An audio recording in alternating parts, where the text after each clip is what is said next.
Pues podría ser el atraso o el no pago de los cánones de arrendamiento o que la persona simplemente no quiera salir del inmueble cuando ya se le ha avisado que pues debe abandonarlo porque se va a realizar alguna mejora o se va a arrendar a otra persona.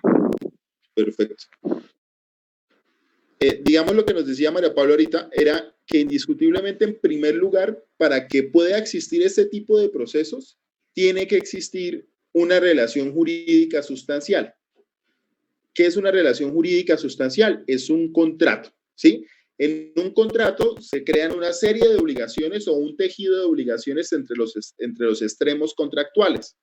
En este tipo de proceso, en el proceso de restitución inmueble arrendado, solamente nos habla de un tipo de proceso, que es de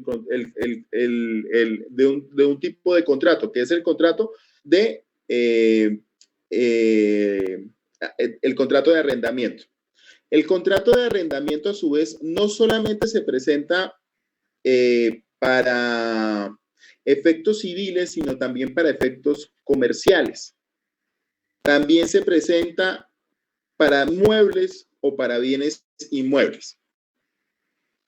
Y debido como al tráfico que como tal tiene este tipo de proceso, este tipo de contrato, se diseñó un proceso en particular en el Código General del Proceso que justamente busca disciplinar las garantías que se encuentran en el contrato.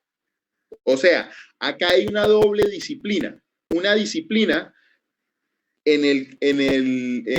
digamos, en el ordenamiento sustancial que nos tipifica el contrato y además de eso, debido al tráfico que existe dentro de esa relación jurídica sustancial, igualmente nos crea unas normas especiales para el proceso de restitución de inmueble arrendado.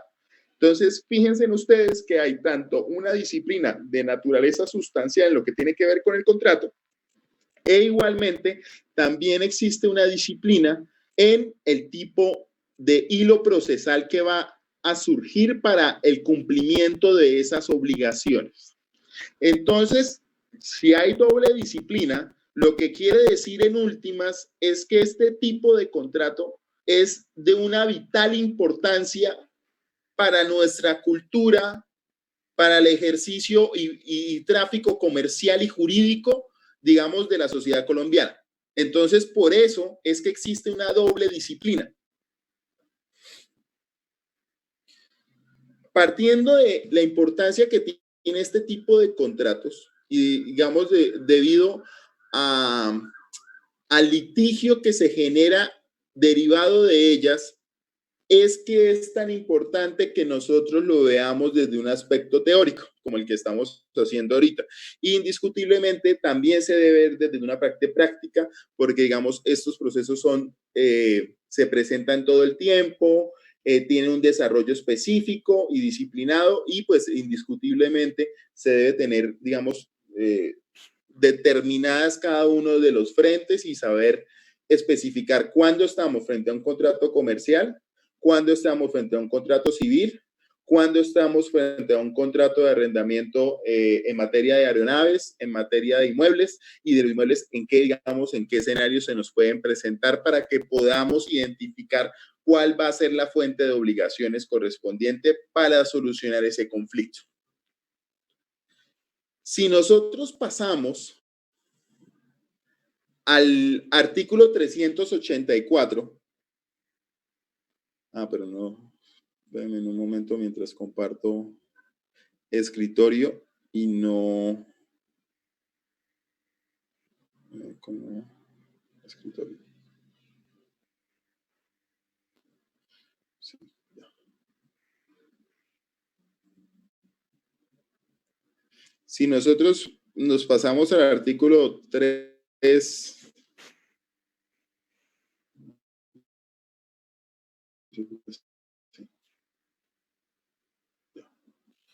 al artículo 384, ustedes van a ver una disposición en particular. ¿Se me cortó? ¿Me escuchan mejor? Sí, gracias.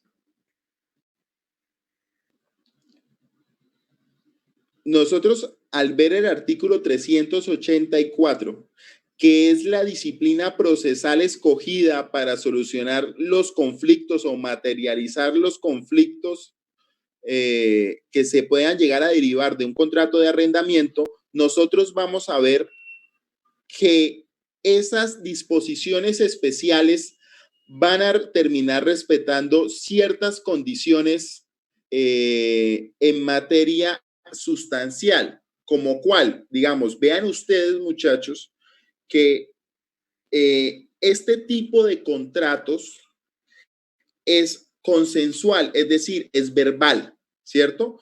Entonces, ¿qué quiere decir que es verbal? Que no necesita de ninguna formalidad para que él nazca la vida jurídica. Recuerden ustedes, yo se los digo mucho en clases, que hay tres tipos de contratos. Hay un tipo de contrato que es consensual, o sea, verbal, que simplemente por el hecho de habernos puesto de acuerdo en sus elementos esenciales, ya existe el contrato. Otro que es formal, que no basta sencillamente con ponernos de acuerdo en sus elementos esenciales, sino que la norma, la que disciplina ese tipo de contrato, nos exige otra cosa, como, por ejemplo, que sea por escrito, como, por ejemplo, que se inscriba, etcétera, etcétera, ¿sí? O que sea real. Y entonces, ¿qué quiere decir el tipo de contrato real? Que tenga que entregarse la cosa para que se perfeccione el contrato. Entonces, estamos en esos tres tipos de contrato, ¿sí? Eso es lo que tiene el mundo jurídico de Colombia, pues, en contratos. El contrato que estamos viendo o el tipo de contrato que estamos viendo cuando nos acercamos al contrato de arrendamiento es un contrato verbal que solo le basta ponerse de acuerdo en sus elementos esenciales para que surta efectos, es decir, para que haya arrendamiento. Por eso es que el artículo 384, bueno, el artículo 384, cuando empieza a disciplinar justamente como un requisito sine qua non para poder iniciar el proceso de restitución de inmueble arrendado, la existencia del contrato de arrendamiento. Pero fíjense en ustedes que esa disciplina no está exigiendo que debamos llevarlo por escrito. ¿Y esto por qué es así? Esto es así porque tiene que respetar la norma sustancial o la categoría o la tipología que existe de los contratos, y en ese sentido no puede una norma de naturaleza procesal como la que estamos viendo cambiar la naturaleza del contrato o la tipología del contrato y volvérnoslo formal. Entonces recuerden, el tipo de contrato formal es el que exige una formalidad en particular, ya sea, por ejemplo, por escrito. Entonces, por esto, cuando ustedes visualizan este tipo de contrato, miren el número, esperen, quito una vaina acá que no me deja ver. Por eso, cuando ustedes leen ese numeral primero de allí, a la demanda deberá acompañarse prueba documental del contrato, porque entonces, ¿qué sería la prueba documental? Porque hablan, cuando el contrato es consensual y lo hacen por escrito, ¿para qué sirve el escrito? ¿O qué es el escrito? Porque no es el contrato en sí, porque el contrato existe simplemente por el hecho de habernos puesto de acuerdo en sus elementos esenciales. Entonces, si el contrato es verbal, ya existe el contrato, pero yo pese a ello lo hago por escrito, ¿qué será ese escrito? Pues es una prueba del contrato, no es el contrato en sí. ¿Listo? Entonces dice acompañar prueba documental del contrato de arrendamiento suscrito por el arrendador o confesión de esta. Entonces fíjense que cuando ya dice o confesión, me está hablando de que no hay prueba, o sea, es decir, que no está por escrito, ¿cierto? Pero que indiscutiblemente con el ánimo de respetar esta tipología de contrato, lo que hacen es que establecen medios probatorios adicionales al escrito para que pueda cumplir esta carga y pueda haber un acceso a la administración de justicia. ¿Correcto? Entonces, miremos qué dice el numeral primero y por qué lo dice. La demanda deberá acompañarse prueba documental del contrato de arrendamiento suscrito por el arrendatario o la confesión de este hecha en el interrogatorio de parte de esta procesal o prueba testimonial si quiere sumar. Entonces, fíjense cómo no es que debamos llevar el contrato escrito, por las razones que ya dijimos, sino que además crea otros medios probatorios tendientes a probar la existencia de este contrato y que en caso y que es un requisito sine qua non para poder incorporarse en la administración de justicia y tener acceso a este tipo de proceso y que sea admitida la demanda. Pero no solamente basta con ello. Cuando yo les dije a ustedes que existía un contrato de arrendamiento y que, que el contrato consensual sencillamente surge por el hecho de que yo me ponga de acuerdo con el otro extremo contractual para que exista ese contrato de arrendamiento, la pregunta es, ¿cómo sé cuáles son los elementos esenciales del contrato de arrendamiento? ¿Quién me podría ayudar a ello? ¿Y cómo saco esos elementos esenciales? Porque este cuento de los elementos esenciales ustedes lo van a ver toda la vida jurídica. Entonces, la idea es que desde este momento, en pregrado, aprendamos cómo sacar esos elementos esenciales. Entonces, ¿cómo podríamos extraer primero cuáles son los elementos esenciales de contrato para saber cuáles son los elementos esenciales que yo debo probar sumariamente? Porque yo cuando me dicen,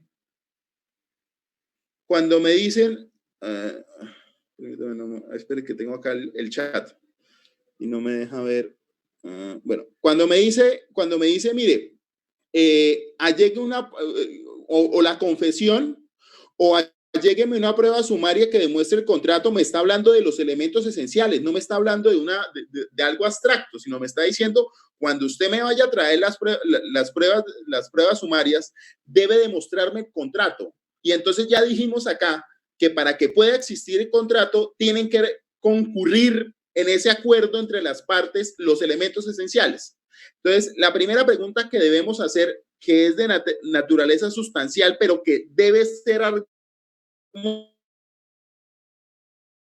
numeral primero, es ¿cuáles son los elementos esenciales del contrato de arrendamiento? Serían que las partes, la descripción del objeto a arrendar, el precio y la duración del contrato. Pero, ¿cómo lo sacas? O sea, ¿por qué dices eso? Debe salir de alguna fuente, ¿no? Yo los elementos esenciales los saco de alguna fuente, ¿cierto, Katie?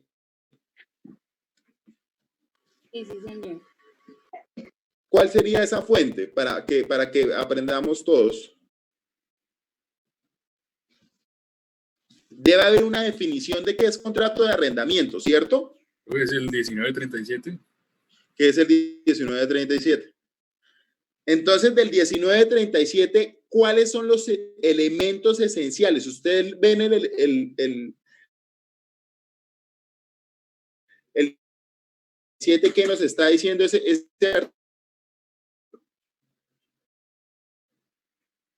saquemos esos elementos esenciales. No tenemos libro. Perdón, 1973. Bueno, pues tenemos.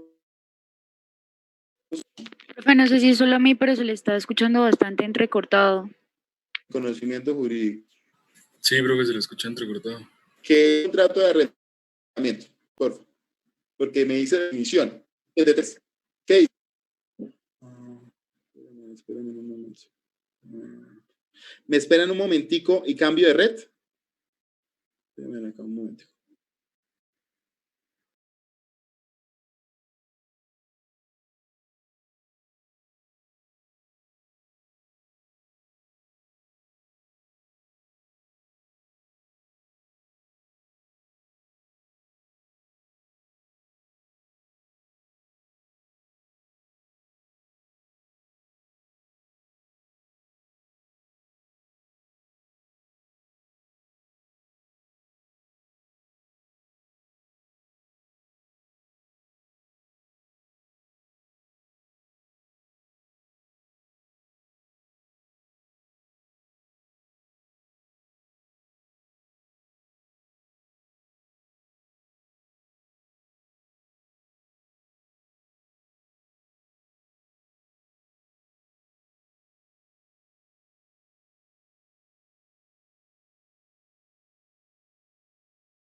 Hola muchachos, gracias.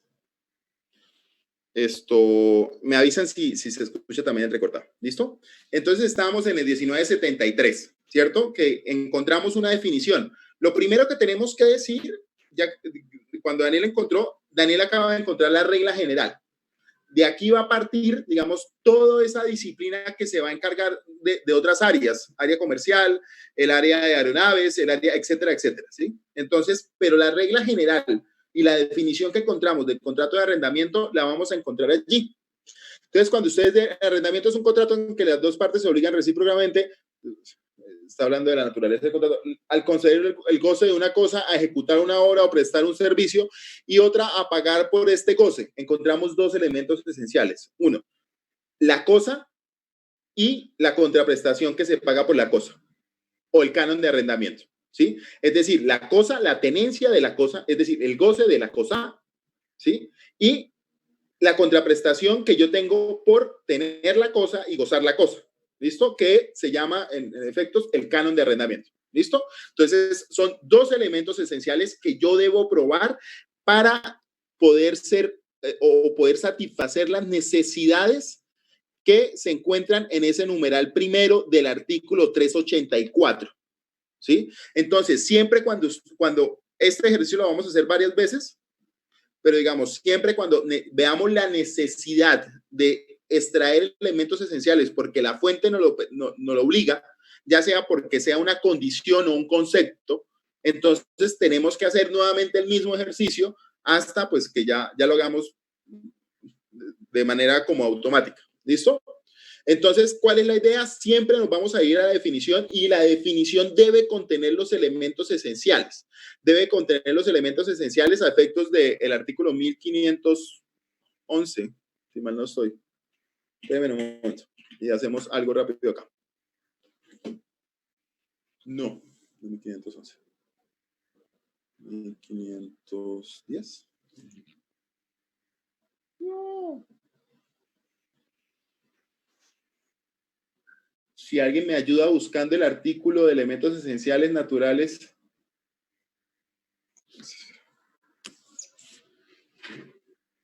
Contrato. Es 1500 algo. Contrato. Pues buscamos acá. 1510. ¿Fue el 1501? Sí, 1501. Espera, ya voy. Es que estoy acá en internet de versión mal. Sí. Sí, exacto. ¿De dónde viene, digamos, esa clasificación de los elementos que yo les quiero establecer, o digamos, de cómo está construido, cuáles son esa parte orgánica de un contrato? Pues la encontramos en el 1501, que nos habla justamente de esos elementos o esa parte orgánica de los contratos. Entonces nos dice que los elementos esenciales son los que siempre deben estar presentes en el contrato, que los elementos naturales son los que, sin necesidad de estar establecidos de una manera taxativa dentro del contrato, se encuentran allí. Y los elementos accidentales del contrato, pues indiscutiblemente son esos acuerdos en el ejercicio en el ejercicio autónomo del derecho dispositivo de las partes, que los plasman en el contrato y que, para que sean exigibles, tienen que estar ahí. Piensen ustedes el derecho a arras, la cláusula de arras, piensen ustedes la cláusula penal, piensen ustedes la cláusula que justamente lo que hace es que direcciona el litigio, los conflictos derivados de ese contrato a materia arbitral. Entonces, en ese sentido, digamos, existe una disciplina frente a esos tipos de elementos. Pero lo que debe quedar claro, muchachos, es que siempre cuando hablamos nosotros de elementos esenciales, son esas cosas o esos objetos o esos elementos que deben estar presentes en ese contrato para que ese contrato pueda ser, digamos, en este caso, un contrato de arrendamiento. Y entonces, ¿de dónde lo sacamos? De la definición. Y pues bueno, eso es lo que les quería decir en esa parte del contrato y explicar por qué es que esto existe, por qué está así disciplinado el numeral primero. Esta misma condición se va a replicar en varios escenarios al momento del ejercicio de defensa, ¿sí? Pero por ahora, pues estamos en el numeral primero. Entonces, primera disposición especial o primer requisito en este tipo de contratos de arrendamiento que no tenía los verbales normales es, me debe acreditar la relación jurídica sustancial por los elementos de prueba que ustedes acaban de ver. O me lo trae por prueba documental, y ya dijimos qué quiere decir prueba documental, es decir, no el contrato per se, el documento no es el contrato per se, sino que el documento escrito no es el contrato per se, sino que es la prueba de que el contrato existió. ¿Listo? Entonces, o me prueba el documento por escrito, o me lo prueba por medio de una confesión, o me lo prueba por medio de prueba sumaria con medio de testigos. ¡Taca! ¿Listo? Muy bien, pero recuerde que cuando en cualquiera de estos tres eventos, o sea, de probarme esta relación jurídica sustancial, me debe convocar los dos elementos esenciales que acabamos de traer a colación. Pero allí no cesa esa actividad específica o digamos esas disposiciones especiales que trae el artículo 384 cuando lo estamos mirando. Él trae un régimen especial de notificaciones. Entonces, ustedes lo están viendo en este numeral segundo. Y parte de la idea de que las notificaciones se deben surtir en el bien que ha sido objeto del contrato, salvo que en el contrato se haya dispuesto cosa en contrario. ¿Y uno cómo va a saber eso? Porque indiscutiblemente para que eso ocurra tiene que llegarme esa prueba documental, ¿sí? Porque o si no va a regir esta regla especial. Entonces, primera pregunta. ¿El decreto 806 cambió esa regla especial?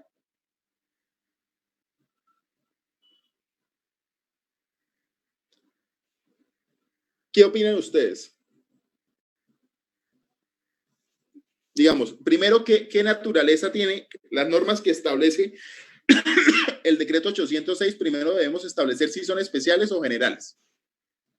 Porque si las reglas que establece el decreto 806 son de naturaleza general, al ser esta especial, pues indiscutiblemente va a primar ella, ¿cierto? Ley 153, ley 153 de 1887, artículo 5.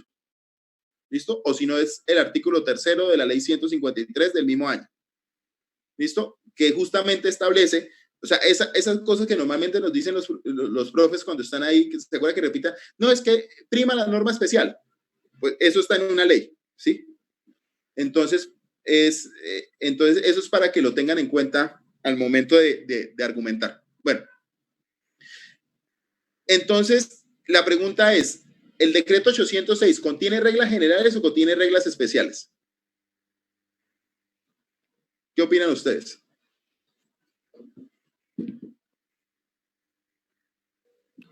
Generales. Generales. Yo también estoy de acuerdo con ustedes. Y por ende no se modifica eso. ¿Listo? O sea, para este tipo de procesos, están en un debate terrible. O sea, se enloquecieron con eso. Pero la postura mayoritaria, y debe ser así, es que esto es una regla especial y por ende no le puede ser aplicable las reglas generales que acaba de traer el 806, porque si no pasaríamos al bruto también de decir, no, lo que pasa es que el artículo 291 también modifica eso. No tiene sentido. Pero entonces, listo, para que lo tengan en cuenta, es una norma especial y aún con el decreto 806 se debe cumplir estas finalidades de las notificaciones. ¿Listo? Este tipo de proceso, recuerden ustedes que en este tipo de procesos partimos de una fuente de obligaciones que es un contrato, ¿cierto? Y digamos, a esa disposición especial que ustedes están viendo en el artículo 384, le interesa que ese contrato se siga cumpliendo. Y no, o sea, ¿y qué es que se siga cumpliendo? Que se siga pagando los cánones de arrendamiento. Y no solamente que se sigan pagándole los cánones de arrendamiento, sino que además si el sujeto está en mora, también los paga. Entonces, ¿cómo el código obliga o cómo esa estructura que ustedes están viendo ahí obliga a ese extremo contractual a que pague, digamos, o a que purgue esa obligación, no que la purgue porque no la está purgando porque ya inició el proceso, sino que cumpla con esa obligación aunque sea de naturaleza procesal. ¿Qué le dice? No será escuchado hasta tanto usted no dé cumplimiento con las obligaciones de su contrato. Entonces, a la persona, y esto solamente ocurre en un evento, ¿no? Cuando una de las, naturalmente para que se pueda dar la restitución de inmueble arrendado es porque el arrendador está incumpliendo de sus obligaciones. Puede ser canon de arrendamiento, puede ser servicios o puede ser otros emolumentos, piense en administraciones, piense en mal comportamiento con los vecinos, etcétera, etcétera, etcétera, etcétera. ¿Sí? Está incumpliendo con una de las obligaciones, sino que una de las obligaciones principales son servicios públicos y, digamos, cánones de arrendamiento. Esta disposición de poder ejercer este derecho de defensa, digamos, está íntimamente ligada, digamos, a la causal que usted está alegando que está incumpliendo. Porque si la persona está incumpliendo con el canon de arrendamiento, pues es totalmente connatural que el juez le exija. Yo no lo escucho a usted hasta tanto no se ponga al día, por lo menos me pruebe las 3 últimas pagos de canon de arrendamiento. Pero si lo que está ocurriendo es, digamos, una obligación de otro tipo, ¿sí? Pues indiscutiblemente no es que se le esté, digamos, limitando el derecho de defensa, ¿sí? Sino que sencillamente debe ser oído, ojo, debe pagar los cánones de arrendamiento que se han generado y debe probar por lo menos los 3 últimos para que sea escuchado. Pero digamos, si es un mal comportamiento, digamos, es una obligación de no hacer, pues indiscutiblemente el juez no puede decir cese la actividad de no hacer, si no se sigue aportando mal para ser escuchado. No, esta limitación del derecho de defensa, digamos que está dictaminada por las obligaciones del contrato. Fíjense ustedes que además de lo que acabo de decir, esto no siempre ocurre o no siempre se presenta. ¿En qué casos? En 2 casos. En 3 casos.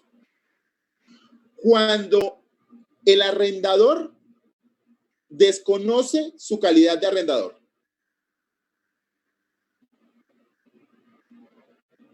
Ahí el juez no le puede exigir el cumplimiento de esas obligaciones porque lo que está haciendo es desconociendo la calidad en la cual está en el inmueble. Está diciendo, por ejemplo, yo no soy tenedor, soy poseedor. Taca. ¿Cierto? Entonces el juez tiene que garantizar el acceso a la administración de justicia del demandado, es decir, el derecho de defensa, es decir, realizar las conductas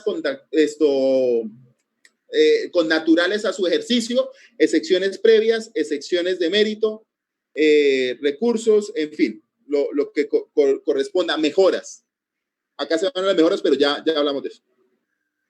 Entonces, digamos, cuando él desconoce la calidad, y además si ustedes son jueces y llegan y observan y dicen, uy, y encima de todo, esta persona me prueba el contrato por medio de testigos.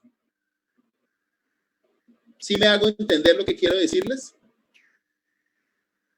O sea, fíjense en ustedes que él está diciendo, no, es que ese contrato no existe, señor juez. Yo nunca celebré ese contrato con ese señor, porque yo acá no estoy en calidad de tenencia, sino en calidad de poseedor. ¿Sí? Y entonces el juez mira esa afirmación y dice, oiga, y este man me prueba acá el contrato de arrendamiento por medio de testimonios.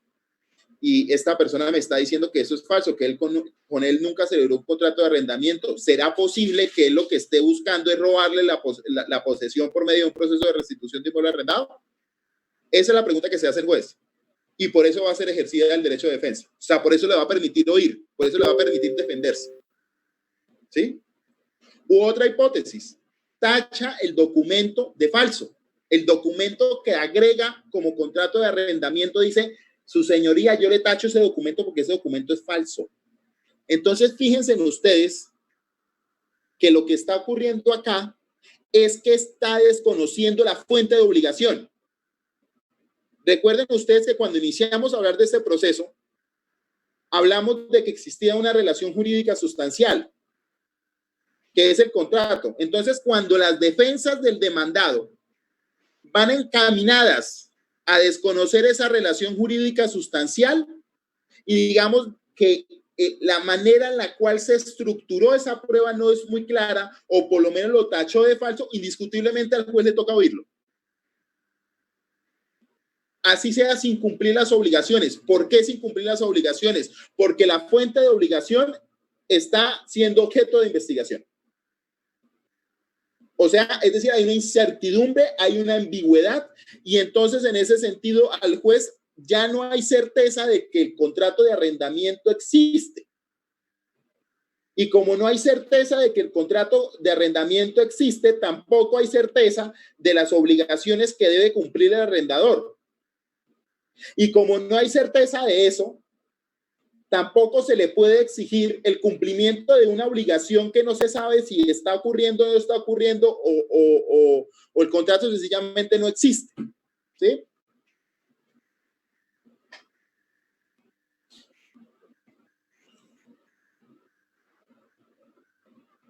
Piensen ustedes, por ejemplo, recuerden ustedes que el contrato de arrendamiento como tal no está obligado a celebrarlo el titular del derecho real, ¿cierto? Por eso existen las inmobiliarias. ¿Cierto? Lo que pasa es que hay un contrato de mandato ahí, ¿sí? Que administración de, ¿sí? Entonces, claro, no es que el hecho de que yo sea propietario del inmueble quiere decir que yo sea el que estoy celebrando el contrato de arrendamiento. No, lo puede hacer un tercero porque le di un mandato para que lo haga. ¿Sí? Entonces,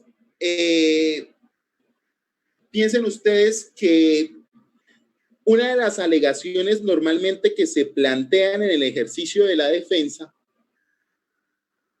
es que esa persona no está legitimado por activa porque no es el titular del derecho real.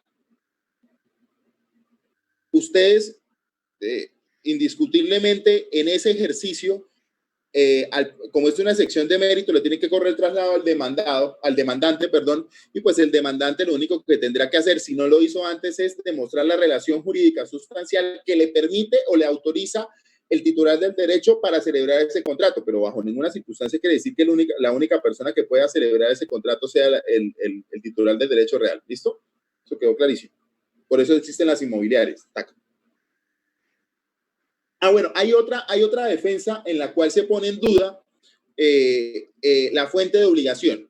Y uno de esos es la simulación de ese contrato.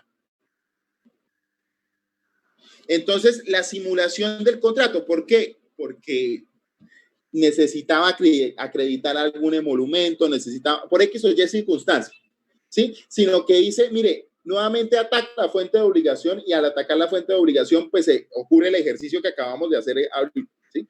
Hay una ambigüedad y hay una oscuridad en lo que tiene que ver con el tejido de obligaciones, con el contrato en sí, y en ese sentido el juez no puede llegar, digamos, a no permitirle la entrada para ello, ¿no? Hay una cosa que deben tener en cuenta y es que en este tipo de procesos, ya pasando la etapa de las limitaciones que tienen que ver con la contestación y tiene que ver con el hecho de que una vez notificado, y ya sabemos por cuál regla, salvo que en el contrato se diga lo contrario, notificado el demandado al ejercer el derecho de defensa, el demandado guarde silencio. ¿Recuerdan cuál es la consecuencia de guardar silencio cuando a uno no lo demandan?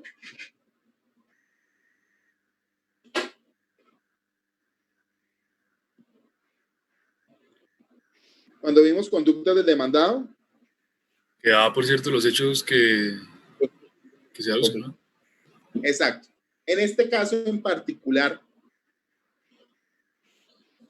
digamos que, ¿qué se ha dicho en en el ejercicio, digamos, de la práctica judicial, en el evento en el cual el juez se encuentre bajo esa conducta del demandado y además de ello lo observe que el contrato de arrendamiento está aprobado por medio de testigos. Lo más sano que puede llegar a hacer el juez es decretar pruebas de oficio. Es decretar pruebas de oficio. ¿Por qué? Porque es que el contrato aprobado por testimonios no es una certeza, no se ha practicado esas pruebas, no, digamos, no hay una certeza de los testimonios, no ha sido corroborado esos testimonios.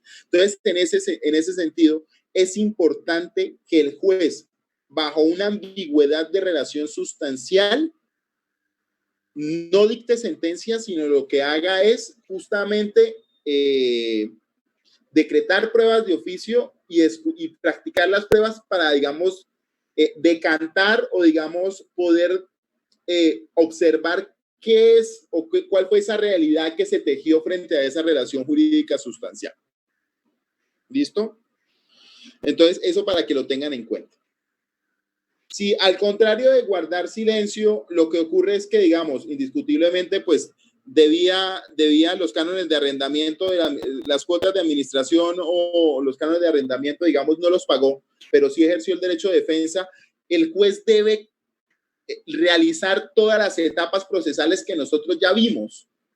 No debe dictar sentencia. ¿Por qué no? Porque al momento en que el demandado o el demandado, digamos, pague esos cánones de arrendamiento, pague esos servicios públicos o, digamos,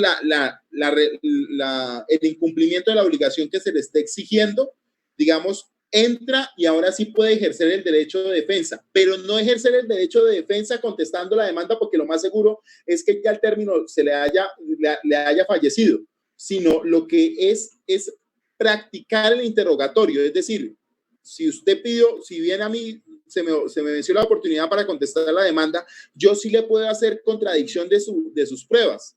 Entonces, todavía guarda en su ser el derecho de contradicción de los testimonios, el interrogatorio exhaustivo, el interrogatorio de la contraparte.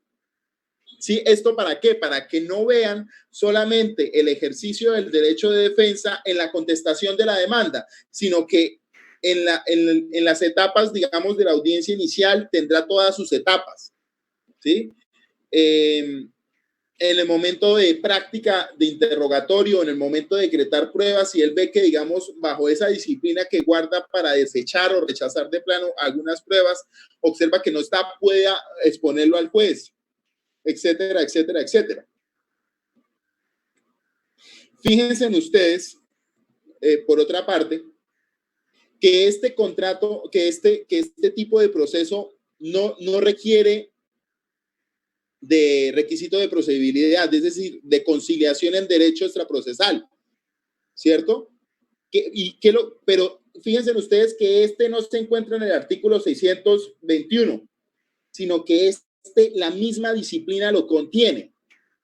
Entonces, ¿esto para qué nos sirve? Para mirar que no solamente las excepciones se encuentran contenidas en el artículo 621 del Código General del Proceso, sino que en este caso en particular, la disciplina digamos, del proceso de restitución de inmueble arrendado, en él mismo contiene la excepción de tener que llevar por requisito de procedibilidad conciliación en derecho. Entonces, este proceso tampoco necesita este tipo de conciliación para el acceso a la administración de justicia. Entonces, espérenme un momento. Hacemos un descansito de 10 minuticos. Ya venimos. Sí. Profe, ahorita le voy a hacer entonces una pregunta. Sí, claro. Bueno, sí, después del descanso, si cree. Listo, listo.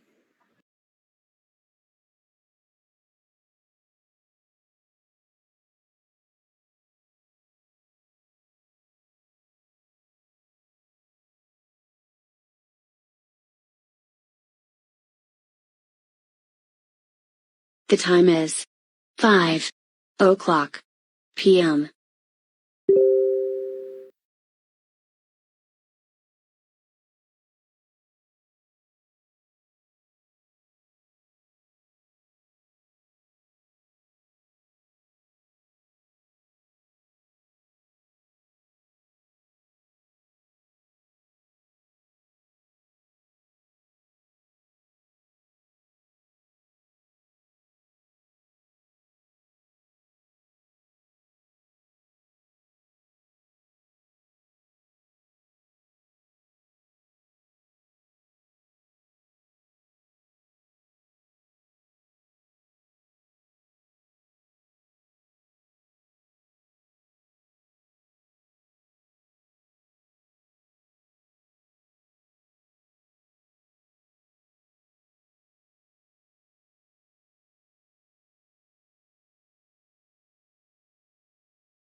Hola, muchachos.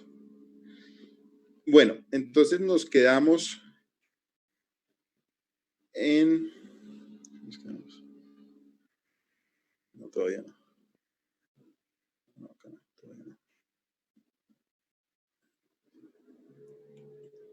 Bueno, muchachos, ¿qué otra disposición especial tiene este tipo de proceso? Este proceso también tiene unas limitaciones de instrumentos procesales, como cuando vimos perdón. Eso es. Hay algunos procesos, cuando vayamos mirando los que tienen no solamente limitaciones de naturaleza, digamos, probatorias, como en el caso en particular que estamos viendo en lo que tiene que ver con el derecho de defensa, sino también, digamos, de otros instrumentos procesales como el proceso monitorio. En este caso en particular, digamos, el proceso como tal está limitando ciertos actos. ¿Cuáles son los actos que no se pueden llevar a cabo? No se puede llevar a cabo la reconvención. ¿Recuerdan cuando recordamos qué es la reconvención, muchachos? Cuando vimos ejercicios de las conductas del demandado. Demanda de reconvención, profe. Sí. Acá no se puede utilizar la demanda de reconvención. Recuerden que es cuando yo planteo una pretensión, ¿no? Cuando se incorpora otra demanda, digamos, a ese mismo objeto de litigio, pero que se tramita de manera autónoma, e independiente, pero de manera conjunta. Por eso es que cuando se planea la reconvención debe ser sobre la misma materia. La otra que tiene que ver con la intervención a excluyente o a excludendum, como antes lo llamaba el CPC, que es la demanda de intervención excluyente. Si recuerdan en Procesal 1, cuando les explicaron partes, la demanda de excludendum es cuando se plantea un objeto de estudio, ¿sí? Y varias personas lo pretenden en todo o en parte. Entonces, el típico ejemplo que siempre nos plasman es el de la posesión. Se está iniciando un proceso de pertenencia, como el que vimos, el proceso que vimos con anterioridad, y en ese proceso de pertenencia no solamente sale un poseedor, sino salen varios poseedores alegando, digamos, la totalidad del bien o parte del bien, lo que pues indiscutiblemente genera que nazcan nuevas pretensiones en ese proceso y que el juez, después de la práctica probatoria que se genera en la audiencia de instrucción y juzgamiento, determina a quién le asiste razón. En este caso en particular, no se puede generar la demanda a excluyendo. ¿Listo? La coadyuvancia, que es un tercero, y la acumulación de procesos. ¿Listo? Estos instrumentos procesales están limitados. ¿Por qué están limitados, muchachos? Porque fíjense en ustedes que la fuente de obligaciones no lo permiten. Entonces, los limitan o, digamos, hay una regla taxativa tendiente a que el trámite que se lleva a cabo para este tipo de contrato, para este tipo de procesos, digamos, se materialice o sea eficaz, ¿sí? Porque recuerden que además de todo este proceso, digamos, tiene una primacía legal en el ejercicio del impulso que se le debe llevar a cabo al mismo. ¿Por qué? Por las razones que yo les dije al iniciar esta sesión. ¿Cuál es? El tráfico jurídico y, digamos, el tráfico comercial que se puede generar sobre este tipo de contratos. Muchas gracias, les agradezco si me ponen cámara, por lo menos para ver a alguien. Entonces, bueno, además de eso, tengan en cuenta, muchachos, que este tipo de procesos también tienen medidas cautelares especiales hechas para ellos. ¿Cuál es? El embargo y secuestro, y además de esa medida cautelar, también está la restitución provisional. Entonces, son dos medidas cautelares que se encuentran allí nominadas para este tipo de procesos. ¿Listo?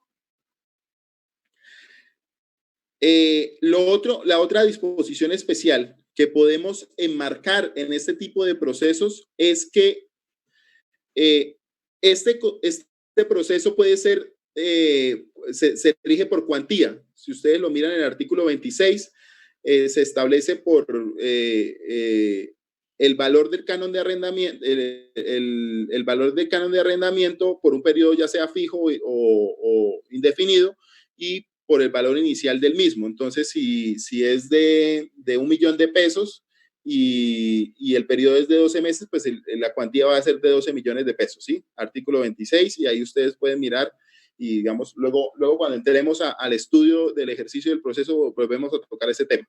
Pero esto, ¿para qué se los digo en este momento? Para que tengan en cuenta que pese a que sea un proceso verbal, o sea, porque es de menor o de mayor, que por naturaleza del mismo debe ser de doble instancia, en caso de que, digamos, sea mayor, de mayor cuantía, si solamente se están alegando cánones de arrendamiento y nada más, será de única instancia, desconociendo si es verbal, es decir, si es de menor o de mayor cuantía. ¿Listo?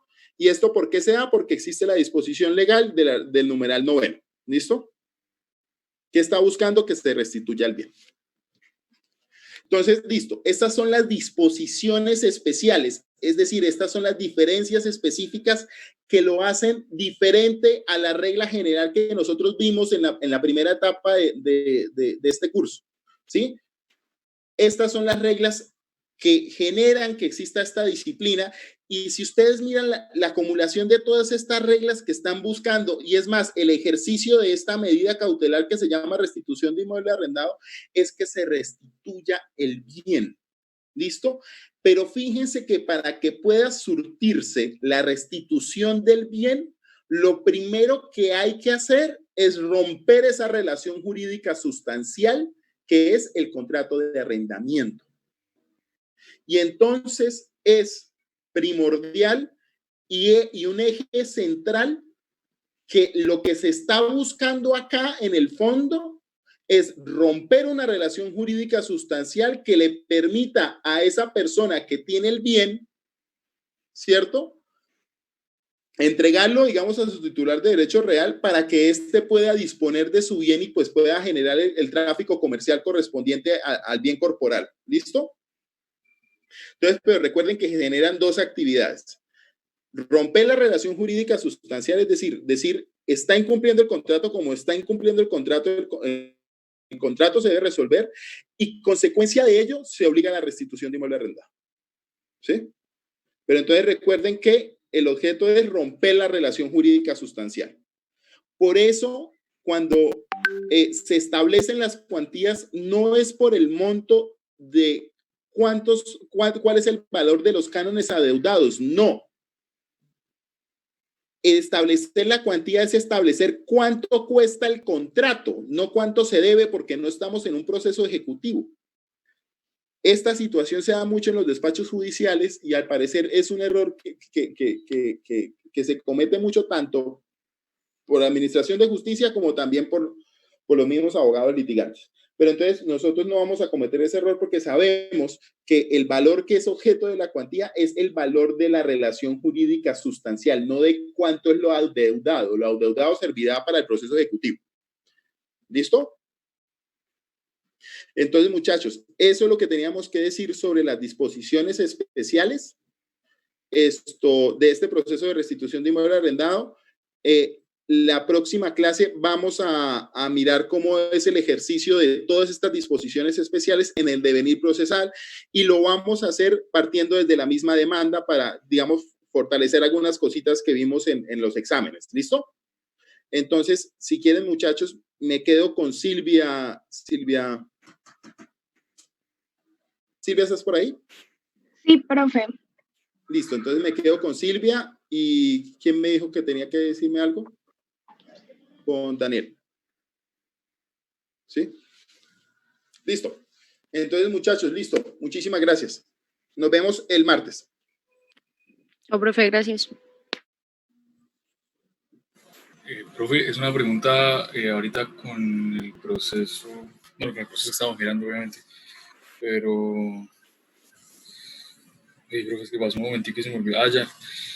Profe, cuando se está en el caso del numeral cuarto de ese mismo artículo, el de contestación, mejoras y consignación, usted mencionaba que como el demandado pues, tiene limitado su ejercicio de la defensa, porque no lo tiene eliminado, solamente que como no ha pagado, no va a tener la posibilidad de que el juez lo escuche.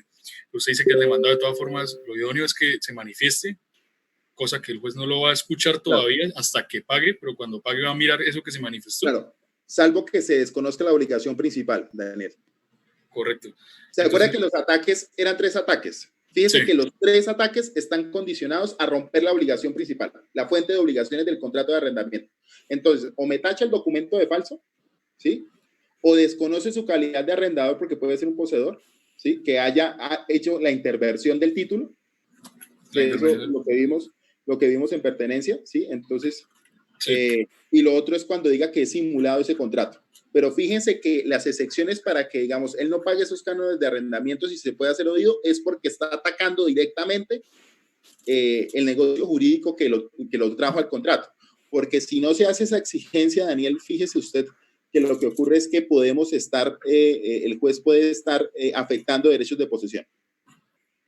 Eso es lo que está buscando en últimas. Por eso es que el juez tiene que ser muy precavido en este tipo de contratos, en este tipo de procesos. Entiendo, profe.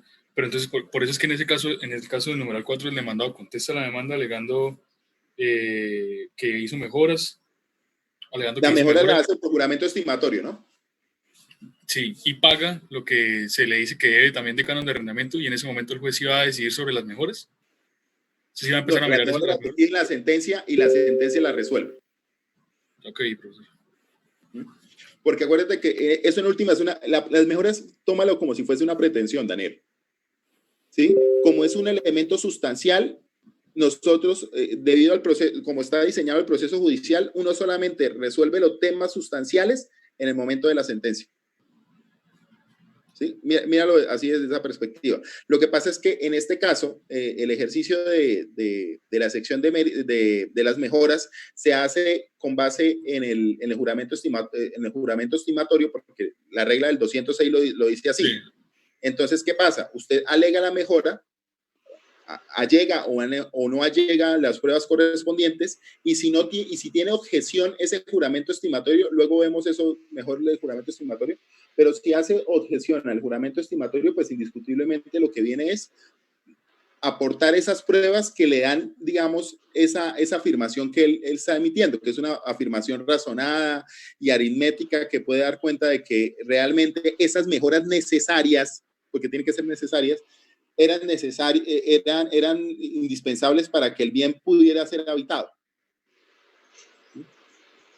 Ya, entiendo, bro. Digamos, iba a caer un muro. Entonces yo digo, no, es que es una mejora. Primero, tengo que probar porque es una mejora necesaria. Segundo, tengo que probar el monto. ¿Sí? Todo se prueba, todo. Entonces yo llego y por medio de juramento estimatorio yo tuve que arreglar un muro porque esa vaina se caía y pues indiscutiblemente pues es una mejora necesaria porque si no se cae el muro y el bien deja de ser un bien vivible.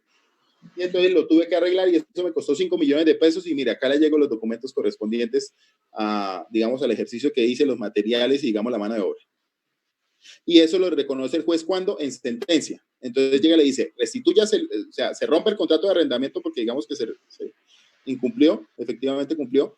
Entonces se resuelve el contrato de arrendamiento, ordena la restitución de inmueble arrendado y además de eso condena las mejoras a favor del demandado. O sea que las dos pretensiones primeras iban en contra del demandado. ¿Sí?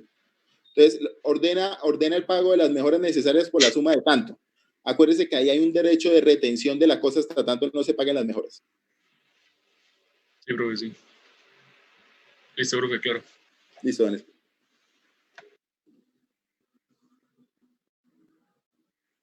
Hola, Silvia.